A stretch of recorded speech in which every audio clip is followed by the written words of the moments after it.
Chapter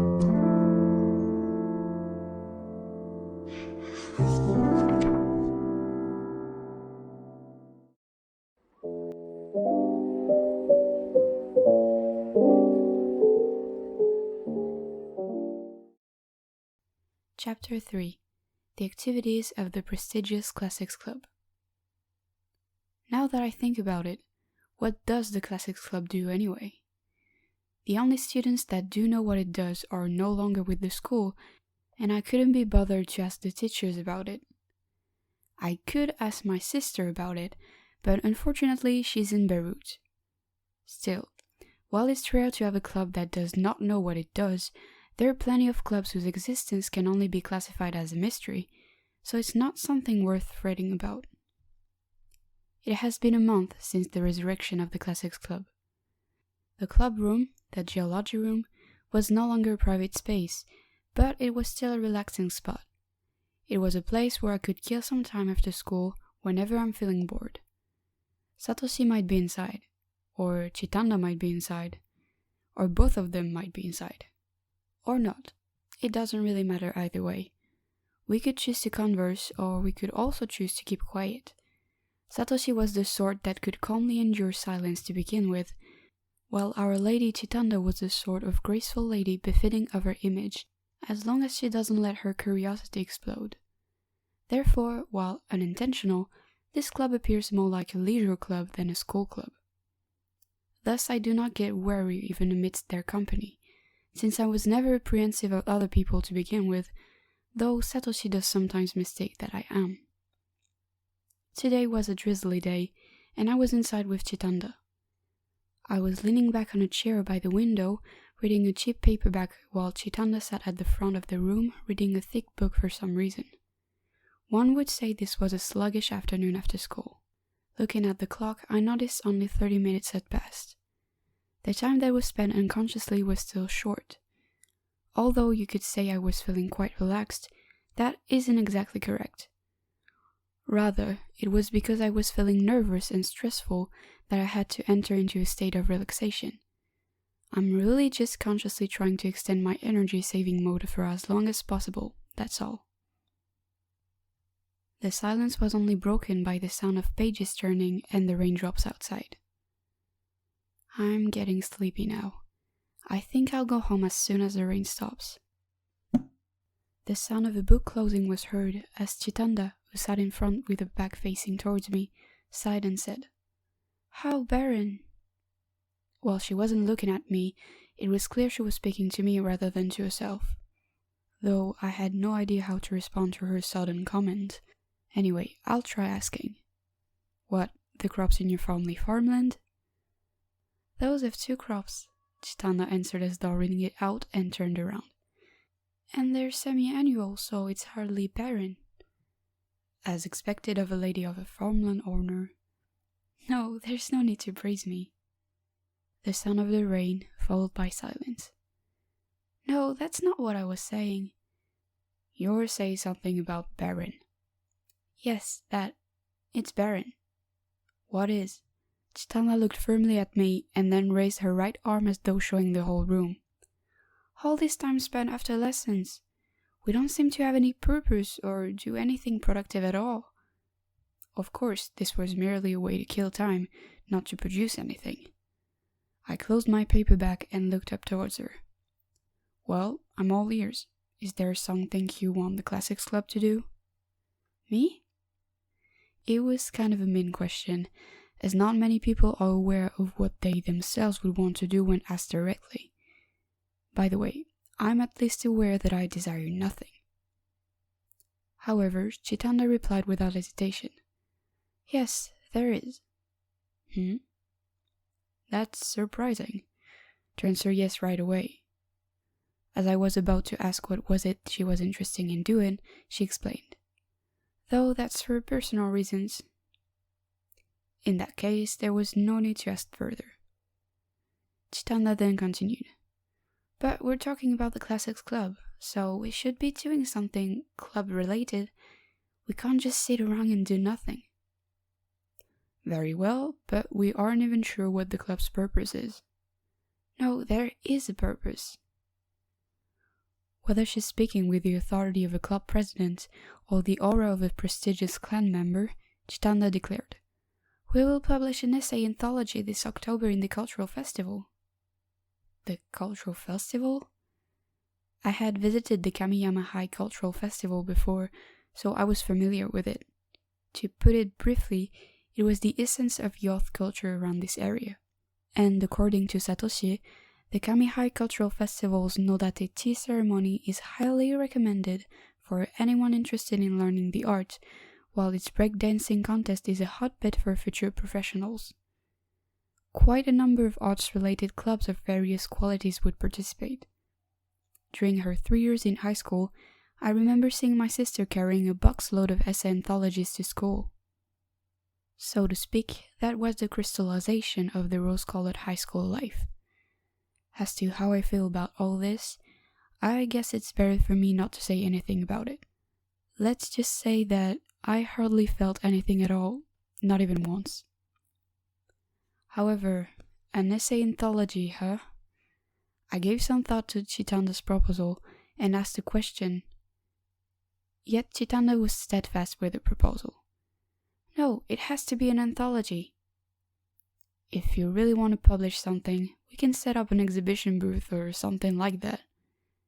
Kami High's Cultural Festival traditionally forbids exhibition booths, so no, it has to be an anthology. Why? Our club budget specifically refers to anthology publication. It would be troublesome if we don't publish one. Chitanda took out a piece of neatly folded paper from her chest pocket and showed it to me. Indeed, for this year's Classics Club annual budget, the tiny amount of money that was allocated was specifically set for the purpose of anthology publication. Even so, Oide-sensei has requested that we publish it, as it's become a tradition for over 30 years for the Classics Club to publish an anthology each year, and he was not going to watch it come to an end. As a rule of thumb, reasonable people tend to be smart. Yet it doesn't mean unreasonable people are dumb. Chitanda was definitely not dumb, yet she was clearly being unreasonable. To begin with, she appealed to the sentimental side rather than the financial side, and decided the club's activity based on tradition. Still, I realized it was inefficient to try to argue against something done in the name of tradition, so I smiled bitterly and relented. Okay, we'll publish an anthology. And so end unceremoniously my purposeless carefree days. At least I'm still in good health, I guess. The rain is still falling outside. Since it's still not time to go home yet, I decided to ask.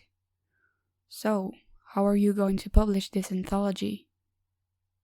How? What do you mean? What kind of essays we're reading every year? While it's not likely, I was already resigned to writing academic-like essays along the titles of Review of the 8 Dog Chronicles, Tales of Moonlight and Rain, with regards to the Emperor's role in Shiramine, or The Great Mirror, concerning observations of social changes in the novel, as well as counter-arguments to last year's essay. Just to be safe, I should include an appendix as well. Though I was prepared to accept that I would probably not produce anything up to the standards of past essays. At any rate, as to just what kind of format this so-called tradition adopts for its essays, I have no idea. However, the answer I received was in the negative. I'm not sure. I wonder what we should write. It was to be expected. As she was president, it was easy to forget that she too was only in the club for about a month or so. I'm sure we could find out if we can find the back issues. They should be around. You know where they are? In the club room? I see. I suddenly feel pathetic for going along with her pace. I promptly pointed my finger towards the floor for her to see. Oh, this is the club room. Exactly. Though it hardly feels like a club room. She's right though. This geology room had nothing else inside it besides standard teaching equipment. All we could see were a blackboard, tables and chairs, as well as cleaning equipment. A typical looking classroom, all in all. There didn't seem to be anywhere books could be stored. The back issues don't seem to be stored here. So it seems. Well then, shall we head to the library? That sounded appropriate, so I nodded. Chitanda picked up her handbag and stood up. Let's go. Without waiting for my reply, she opened the door and walked out. She's quite proactive for an elegant lady. Oh well, the library is just along the path to the school entrance, which isn't too far from here. No, wait. Today's Friday, which means today's librarian on duty is... Well, if it isn't Oreki. It's been a while, though I've hardly missed you. Upon entering the library, I was instantly greeted with sarcasm. As expected, the person sitting behind the counter was none other than Ibara Mayaka. Ibara and I go back a long way, as we've been in the same class for 9 years since primary school. Her baby face features have been in place since childhood, and I've only grown up a bit after becoming a high school student. You may find her childlike features and short stature cute, but do not be fooled by her appearance, for she carries a hidden weapon with her at all times. If you let your guard down, you would be greeted with a colorful blend of sarcastic wit. I was even told to stay away from her based on stories of guys who were fooled by her pretty looks, only to be sunk instantly. Not to mention, as a result of her never admitting to her mistakes, most people would mistake her for being a colorless person, though I personally don't really believe such assessments of her. I made the most unpleasant expression I could make and replied, "Hey, I came just to see you. This is a sacred ground for cultivation. It's not made for the likes of you to visit." Ibara sat cross-legged on her chair behind the counter. Since all a librarian ever does is to handle the lending and borrowing of books from the library, there doesn't seem to be much else for her to do. While one of her main responsibilities was to take the box containing the return books back to their respective shelves, the return box was still filled with a whole pile of books. Ibara was not the type to slack off, so she's probably attempting to do them all in one go. In her hand was a large book, which she was no doubt reading to kill time. The library was quite crowded at this time. There were about 10 four-person tables, and each of them was occupied by 1 or 2 students reading. There were probably people who were indeed reading for leisure, though I'd also understand if there were people killing time while waiting for the rain to stop. I then noticed one of the boys looking up at us. I recognized him at once, since it's Fukube Satoshi of all people. Satoshi met my gaze and stood up with his usual smile. "Hey, Hotaro, didn't expect to see you here." Ibara looked at us with a sullen face and said, "Still good buddies as ever, aren't you?" As expected from the best couple of Kaburaya Junior High. I knew it was pointless to argue back at her, but still I said, "Oh, shut up." Ibara merely replied flatly, "My, you're quite a crybaby for a gloomy person." A crybaby, huh? She then turned towards Satoshi with a composed expression. "Fuku-chan, you know how my feelings are, so you should know I was joking, right?" Don't worry about that, Mayaka. No offense taken." "What? You're just gonna let her use joking as an excuse to let her off the hook again?" Satoshi glared at me and then turned his gaze away. I smiled bitterly, as I knew Ibara has been pursuing him for some time. I have no idea when she started doing so, though Satoshi has been dodging her advances ever since. Satoshi pretended to cough in an attempt to change the subject. "Anyway, what business does the Classics Club have in the library?" Yes, I didn't come to the library just to see Ibara. I urged Chitanda to say something.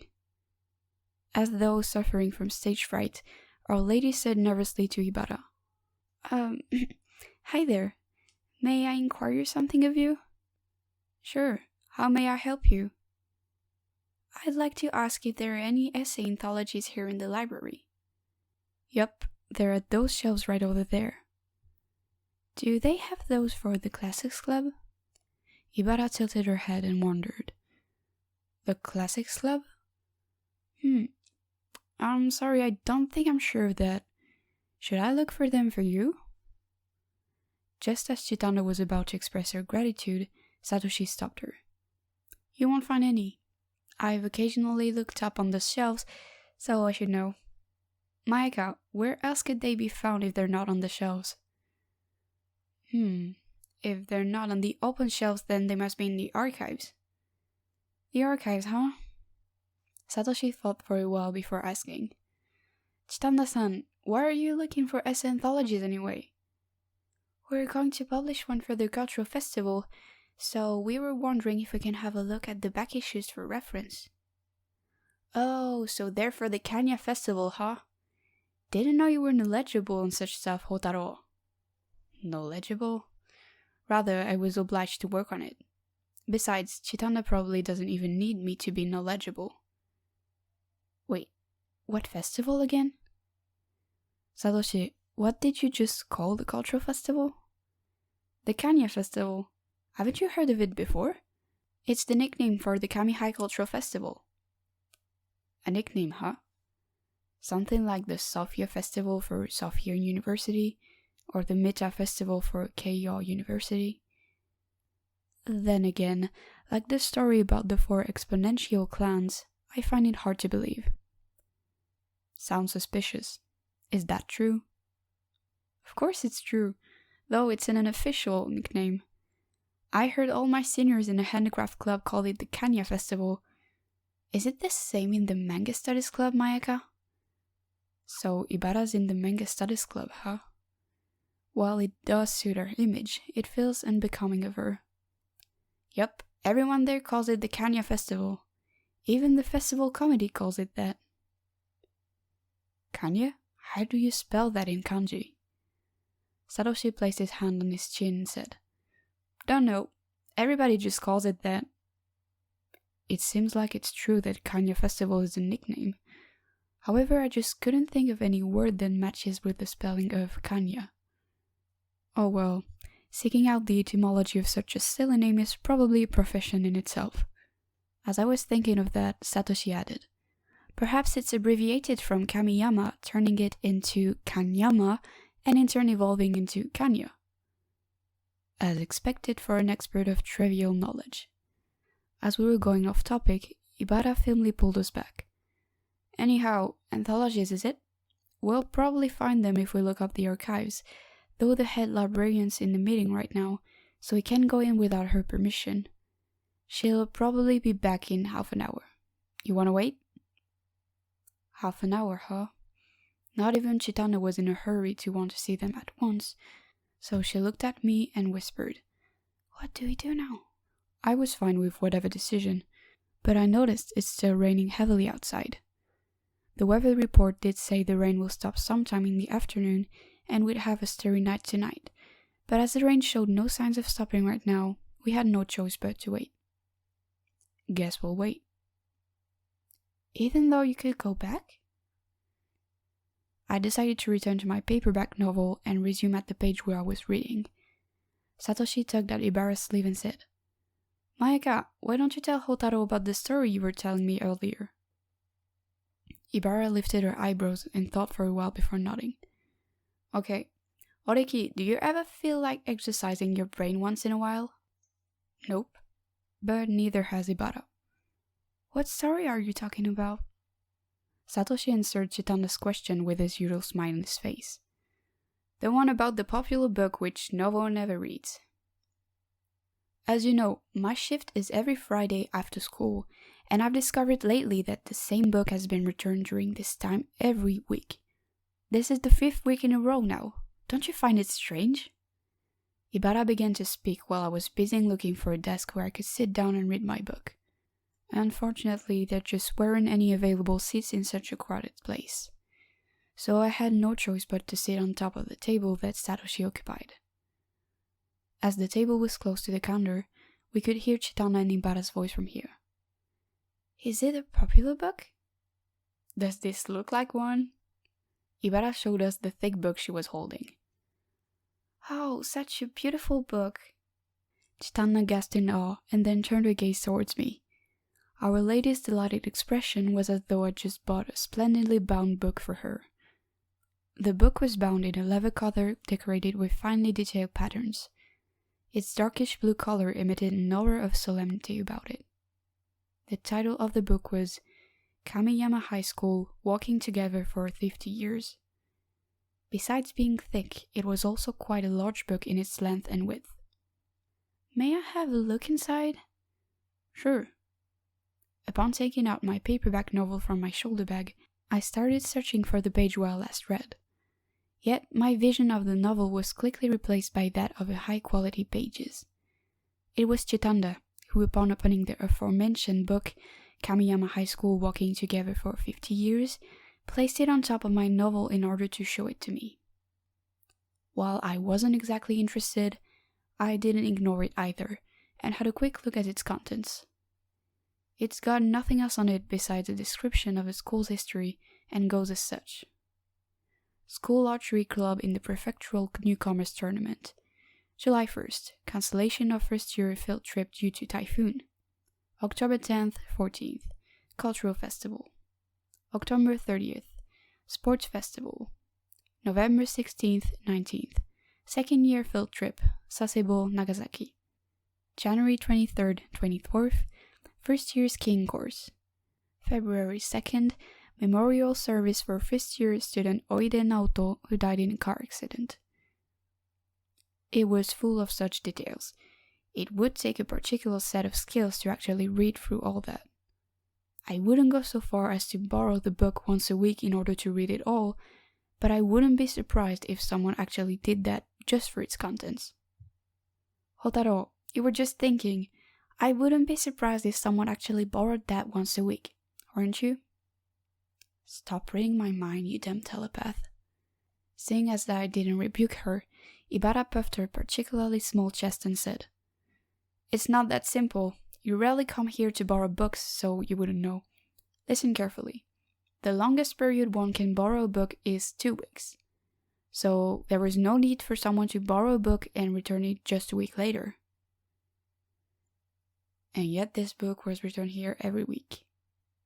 I see. There is indeed a strange occurrence. Is there any way to find out who has borrowed that book? Of course, there's a list detailing the borrowing records behind the cover. Have a look. Chitanda promptly turned to the cover and saw the list. Huh? She gasped. What's wrong? The list contained the names of the borrowers as well as the dates that they had borrowed the book. We could indeed tell that they had borrowed the book once every week. But that was not the reason, Chitanda had gasped, as her fingers pointed out the list of names to me. The borrower this week was Machida Kyoko of Class 2D. Last week, it was Sawakiguchi Misaki of Class 2F. 2 weeks ago, Yamaguchi Ryoko, Class 2E. 3 weeks ago, Shima Saori, Class 2E. And 4 weeks ago, Suzuki Yoshie, Class 2D. In other words, it's borrowed by a different person every week? That's not all. Chitanda showed me the dates. As I looked carefully, the latest date was today, and the previous borrowed date was exactly 7 days ago. The book was lent out on Fridays. Exactly, the book was borrowed and returned on the same day. This Machida Kyoko borrowed the book earlier today, only to return it later. It's the same for the other borrowers for 5 consecutive weeks. We can also tell the times that they had borrowed the book.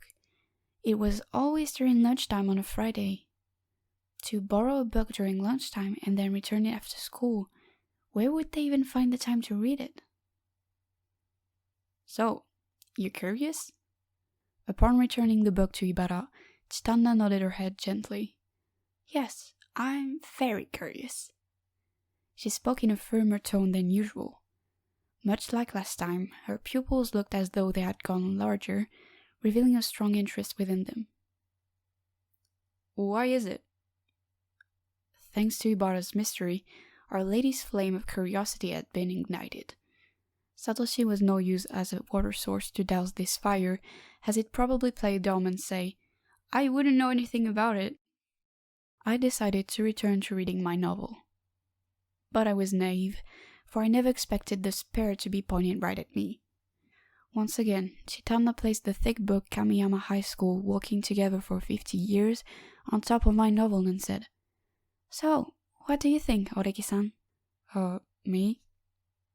Rather than his usual gentle smile, Satoshi was now smiling teasingly at me.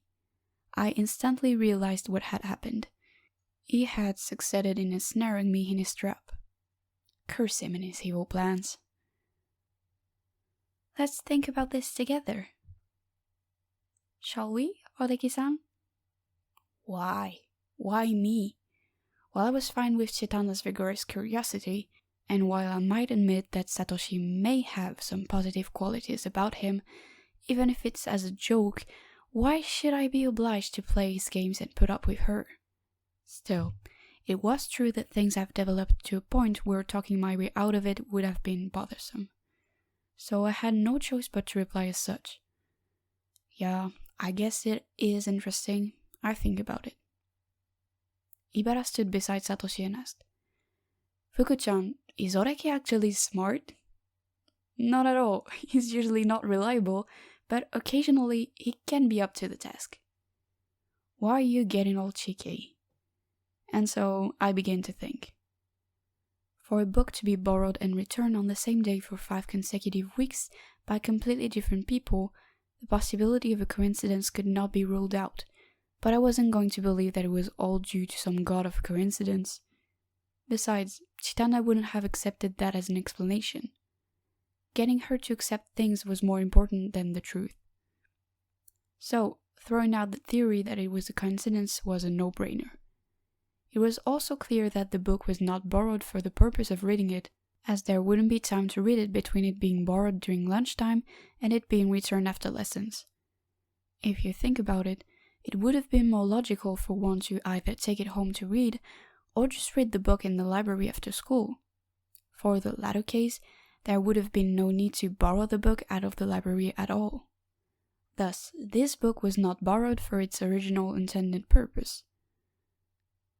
So, if the book was not borrowed to be read, then what was it being borrowed for? Chitanda answered, "It's heavy, so maybe it's used to compress pickled vegetables?" Satoshi answered, "Maybe it's used as a shield or something?" Ibara answered, "It's thick, so it's probably used as a pillow." I should never have asked you guys. I decided to switch the focus. Why was the book being borrowed by a different person every week? Besides being a coincidence, which was already ruled out, there were 2 points for consideration.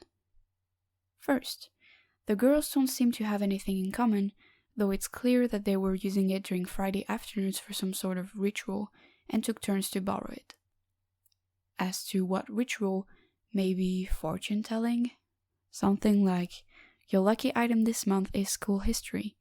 If you borrow it every Friday afternoon and returning on the same day, you shall meet the men of your dreams? Nah, that sounds too silly. That leaves the second point, that the girls do have something in common. A look at their names revealed that they're clearly all girls, but just that alone is not enough to establish a common trait.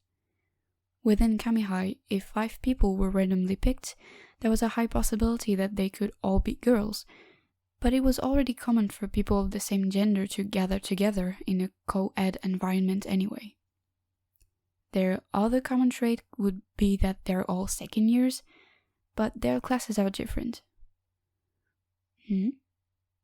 Now that I think about it... What is it? Did you think of something?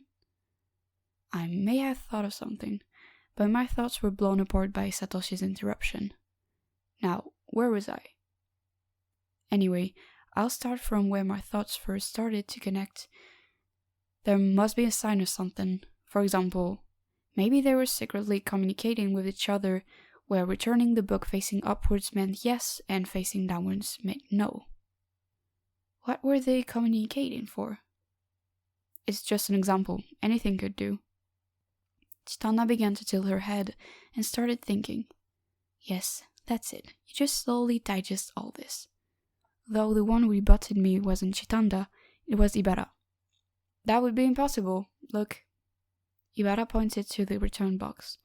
There were loads of books stocked up inside. I see.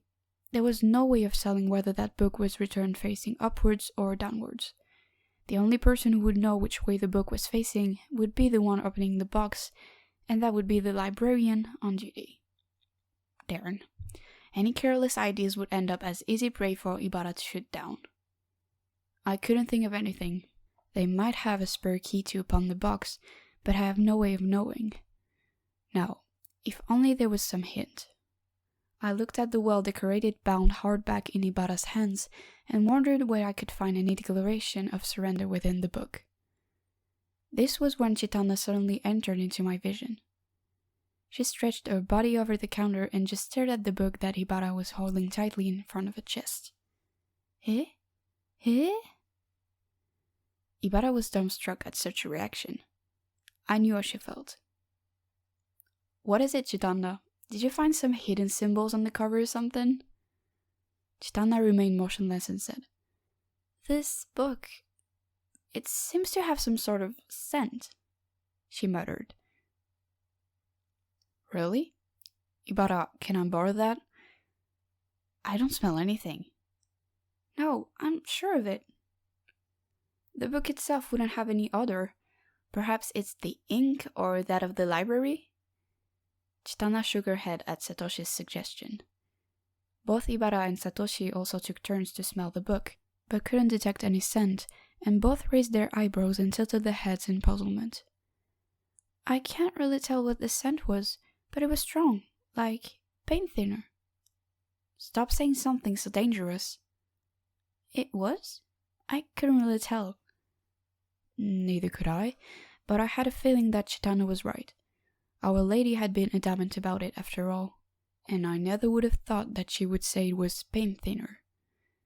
If we assume that it is, then... I may be getting into something here. But it's bothersome to explain it all. As I was wondering what to do next, Satoshi had already read my thoughts and said, Hotaro, your face tells me you figured something out. Oreki actually has? Noticing Ibara turning towards me looking completely skeptical, I nodded and replied honestly. Sort of. While I'm not entirely sure, Chitanda, do you feel like getting some exercise? I'd like you to go somewhere for me.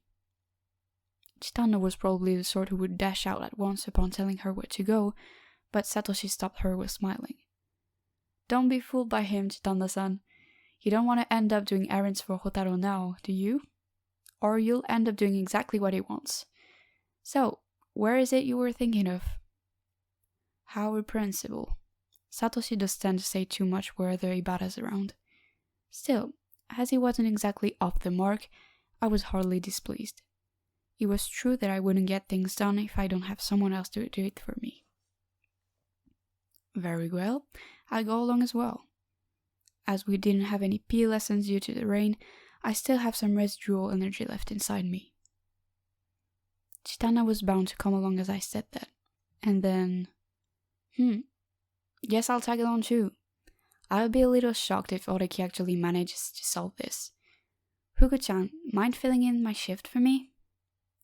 Ibara exited from the counter upon saying that.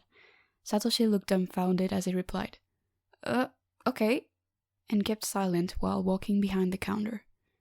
It's been a while since I've seen him this sad. After being satisfied with the results we obtained, we returned to the library. How did it go? Hyouka-chan, Oreki's a bit strange. Of course he is, didn't you know? How did he manage to figure all that out? She seemed troubled as she kept muttering. How come? It's as though she sees me as a victor in a sparkling aura, though I would have not been able to sparkle without some luck. I'm truly surprised by Oreki-san. I am very curious as to what is inside his head. An image of Chitanda doing a lobotomy over my head in the basement of the Gothic mansion during a stormy night came flashing across my mind. Just imagining it gave me the chills. While I wouldn't say it out loud, Chitanda's ability to smell out such a faint scent when no one else could was a bigger mystery for me. If it's Oreki-san, then it could... Then I could what? Please, don't tell me I could be used as the ingredients of some cybernetic organism. Upon swapping places with Ibara at the counter, Satoshi asked, "So, let's hear the explanation. Hotaro, just where did you guys go?" Placing my elbows on the counter, I replied, "The arts preparation room." "The arts room? At the opposite end of the campus?" "That's why I didn't want to go myself." "What did you find here?" "Just listen." I repeated what I had explained to Chitana and Ibara previously. This book was used between the 5th and the 6th periods every Friday, probably over these 2 periods altogether. First, no girl would have any use for such a huge book during lunch break. Reading it is also out of the question. And thus, this book was used during lessons which involves different classes from the same year. My thoughts had previously come to this point before being blown off by Satoshi's interruption. It was the same reason that Chitana remembered my name after seeing me just once. And where was it that she had seen me? It must be either during PE or arts. No matter how you see it, nobody would have much use for a book during PE. Have a look at the book's cover. Something seems to be accumulated on it. Do you notice a nice hue of color? These 5 girls were using the book for the lessons, and they decided to take turns borrowing it every week. Satoshi interrupted and said, "But I don't understand. Why would they do it once a week? I mean, you could borrow up to 2... Stop saying the same stuff as Ibara. You two must really be getting along well to say the same stuff. Satoshi, would you keep a book that you have no intention of reading? It would of course be more efficient to return it to the library instead of lugging it home." "I see. And what did you show them there?" "Surely you should have guessed by now. Paintings drawn by the students of classes 2D, 2E, and 2F, who held their arts lessons together. Over there were various paintings of different styles of similar objects. There were portraits of their own classmates sitting beside a table decorated with a flower, and in each girl's hand was none other than the elegantly bound hardback Kamiyama High School Walking Together for 50 Years. It was quite a detailed drawing, and artistically speaking it was rather bewitching." "Amazing, Hotaro. Then what was the scent that Chitana-san smelled?" "The smell of paint, of course. She figured it out as well, since the arts room was filled with painting equipment, after all." Satoshi began clapping without reservation. "Wow, that was fantastic. Thanks to you, I've managed to kill some quality time here." Chitana smiled gently in approval. "Yes, it was fun. It felt as though time has flown by quickly. I'm not sure how much time has passed to begin with, but I can't believe Oreki actually managed to solve that." While they all looked amazed, it was different for me. Ibara was the one who thought the whole thing was strange to begin with, Chitana was the one who decided to investigate out of curiosity, and Satoshi merely wanted to enjoy the ride. They were all different from me. As they were having a catharsis, I began to wonder if I would have a similar reaction by embracing the Kanya festival. How should I put this? Oh well, whatever. The rain seemed to be getting weaker. Guess it's time to go home. As I was about to pick up my shoulder bag, Chitanda stopped me. We can't go without waiting." "What, is there something else?" I noticed Satoshi and Ibara staring at me coldly. Did I do something wrong? "Oreki, just what did you come here for to begin with?" "To solve the mystery of the popular book that no one ever reads? No, wait, that's it. The anthology." Satoshi laughed. "Now, come on guys. Hotaro will occasionally have a few screws loose." "Occasionally? Fuku-chan, you're being too kind." I've just acted stupidly in front of you two." Ibara looked as though she was about to go on when a voice came from behind the counter. "Ibara-san, thank you for the good work. You may go home now." Yes, of course. Are you leaving as well, Itoikawa-sensei?" It was a teacher, and though I'd never seen her before, I knew she was the head librarian.